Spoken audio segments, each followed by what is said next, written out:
Hello everyone. তো আজি মই Assam Agriculture University যোনটো Common Entrance Test আছে CET 2024 যোনটো হ'ব আহি আছে তো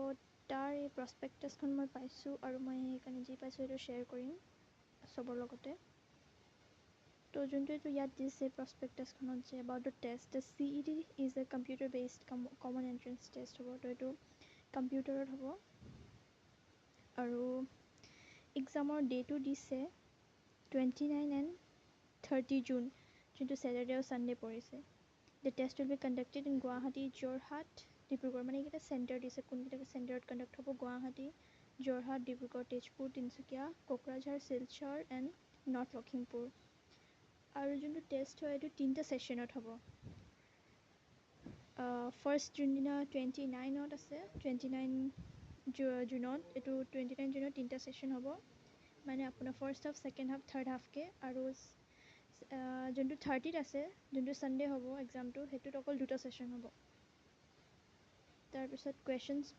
about the question paper the test will be of 2 hours effective duration for 160 marks with 160 multiple choice questions in both English and Assamese languages carrying 1 mark each মানে English আৰু Assamese language দুটাতে আপোনালোকক question paper provide কৰা হ'ব আৰু যোনটো test হ'ব সেইটো অকল 2 hours হ'ব এটা কুৱেশ্যনৰ 1 মাৰ্ককৈ ধৰা হ'ব আৰু 4টা ছাবজেক্ট থকা হ'ব 40 মাৰ্কছৰ এইবোৰ চাব পাৰিছে নাম্বাৰ অফ MCQs 40 আৰু চিলেবাছ ইয়াৰ হ'ব 10+2 চিলেবাছ মানে 11 আৰু 12ৰ চিলেবাছ লাগিব চিলেবাছটো এটা মেজৰ ডাউট হৈ আছিলে ইমান দিন তো এতিয়া ইয়াতে চিলেবাছটো ক্লিয়াৰ কৰি দিয়া আছে যোনটো 11 আৰু 12ৰ যি চিলেবাছ আছিলে সেইবোৰ চিলেবাছেই লাগিব আৰু যোনটো এইটো এক্সামটো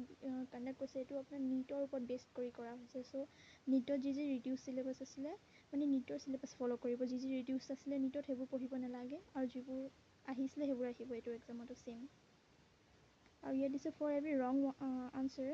দেৰ will B A negative marking of 0.25 mark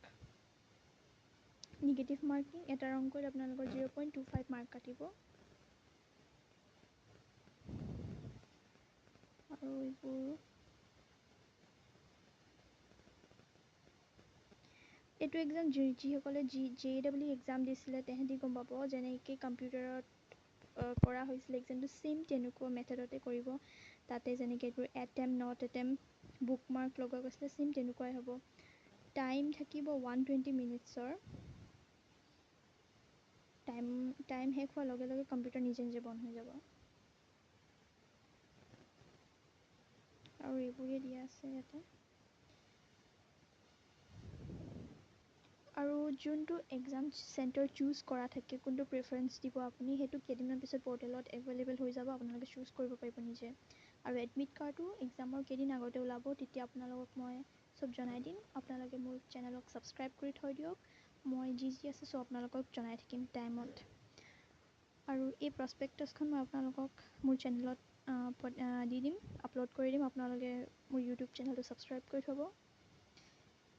আৰু thank you for watching